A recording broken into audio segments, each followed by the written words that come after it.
ತಾಳ್ಮೆ ಮತ್ತು ಮೌನ ಅತ್ಯಂತ ಶಕ್ತಿಶಾಲಿ. ತಾಳ್ಮೆ ಮಾನಸಿಕವಾಗಿ ಗಟ್ಟಿಗೊಳಿಸಿದರೆ ಮೌನ ಭಾವನಾತ್ಮಕ ಗಟ್ಟಿತನ ನೀಡುತ್ತದೆ. ಸಾಧನೆಯಲ್ಲಿ ತಾಳ್ಮೆ ಇದ್ದರೆ ಅರ್ಧ ಜಯ ನಿನ್ನದೇ.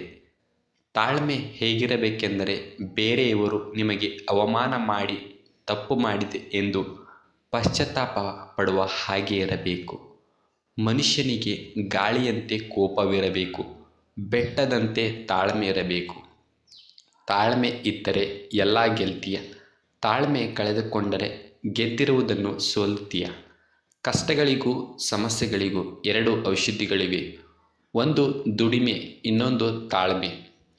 ತಾಳ್ಮೆ ಕೆಲವೊಮ್ಮೆ ಕಹಿ ಅನಿಸಬಹುದು, ಆದರೆ ಅದರ ಫಲ ಸಿಹಿಯಾಗಿಯೇ ಇರುತ್ತದೆ. ಅತ್ಯಂತ ಶಕ್ತಿಯುತವಾದ ಆಯುಧವೇ ತಾಳ್ಮೆ. ತಾಳ್ಮೆ ನಿನ್ನ ಜೊತೆಯಲ್ಲಿದ್ದರೆ ಎಂತಹ ಸಮಯದಲ್ಲೂ ನೀನು ವಿಜಯ ಸಾಧಿಸುವೆ. ತಾಳ್ಮೆ ಇದ್ದರೆ ಸಮಯ ಕೂಡ ಸಹಾಯ ಮಾಡುತ್ತದೆ. ತಾಳ್ಮೆ ಇಲ್ಲದಿದ್ದರೆ ಸಮಯವು ಸಂಕಷ್ಟಗಳನ್ನು ಸೃಷ್ಟಿ ಮಾಡುತ್ತದೆ. ಜೀವನದಲ್ಲಿ ತಾಳ್ಮೆ ಎಂಬುದು ಬಹಳ ಮುಖ್ಯ. ಕೋಪದಲ್ಲಿ ಒಂದು ಕ್ಷಣ ತಾಳ್ಮೆ ವಹಿಸಿದರೆ ಸಾಕು, ಅದು ದುಃಖದ 100 ದಿನಗಳಿಂದ ನಿಮ್ಮನ್ನು ಪಾರು ಮಾಡುತ್ತದೆ. ತಾಳ್ಮೆ ಎನ್ನುವುದು ಇದ್ದರೆ ಅದು ಕೇವಲ ಶಿಲ್ಪಿಗಳಲ್ಲಿ ನೋಡಿ. ಕಲ್ಲನ್ನು ಜೀವಂತವಾಗಿಸುವ ಅವರ ತಾಳ್ಮೆ ನಿಜಕ್ಕೂ ಅನನ್ಯ. ಜಗತ್ತಿನಲ್ಲಿ ಅತಿ ದೊಡ್ಡ ಪ್ರಾರ್ಥನೆ ಎಂದರೆ ಅದು ತಾಳ್ಮೆ. ತಾಳ್ಮೆ ಬಹಳ ಮುಖ್ಯ.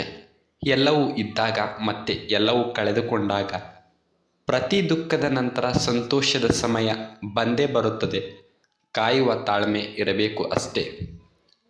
ಕರ್ಮ ಹೇಳುತ್ತದೆ, ಆತುರದಿಂದ ಏನನ್ನು ಸಾಧಿಸಲಾಗದು, ಒತ್ತಾಯದಿಂದ ಏನನ್ನು ಪಡೆಯಲಾಗದು. ಜೀವನದಲ್ಲಿ ತಾಳ್ಮೆ ಮುಖ್ಯ. ಸಿಟ್ಟು ಎಂಬುದು ಪರಮಶತ್ರು, ತಾಳ್ಮೆ ಎಂಬುದು ಆಪ್ತ ಮಿತ್ರ.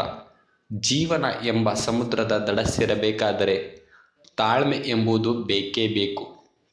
ತಾಳ್ಮೆ ಇರುವ ಜನರನ್ನು ಎಂದೂ ನೋಯಿಸಬೇಡಿ. ಅವರು ನೋವನ್ನು ಕೂಡ ತಾಳ್ಮೆಯಿಂದಲೇ ಸ್ವೀಕರಿಸಿ ಅದಕ್ಕೆ ತಕ್ಕ ಉತ್ತರ ತಾಳ್ಮೆಯಿಂದಲೇ ಕೊಡುತ್ತಾರೆ. ಆಗ ಆ ತಾಳ್ಮೆ ನಿಮ್ಮಲ್ಲಿ ಇರುವುದಿಲ್ಲ ನೋಡಿ. ಹುಡುಕಿದರೆ ದೇವರು ಸಿಗುವ ಈ ಜಗತ್ತಿನಲ್ಲಿ ಸಮಸ್ಯೆಗಳಿಗೆ ಪರಿಹಾರ ಯಾವ ಲೆಕ್ಕ?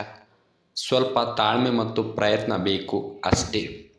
ತಾಳ್ಮೆ ಇದೆ ಎಂದು ಕೆಣಕಬೇಡಿ. ತಾಳ್ಮೆ ಕೆಟ್ಟರೆ ಸಮುದ್ರ ಕೂಡ ಸುನಾಮಿಯಾಗಿ ಬರುತ್ತೆ, ಮರೆಯಬೇಡಿ. ಧನ್ಯವಾದಗಳು.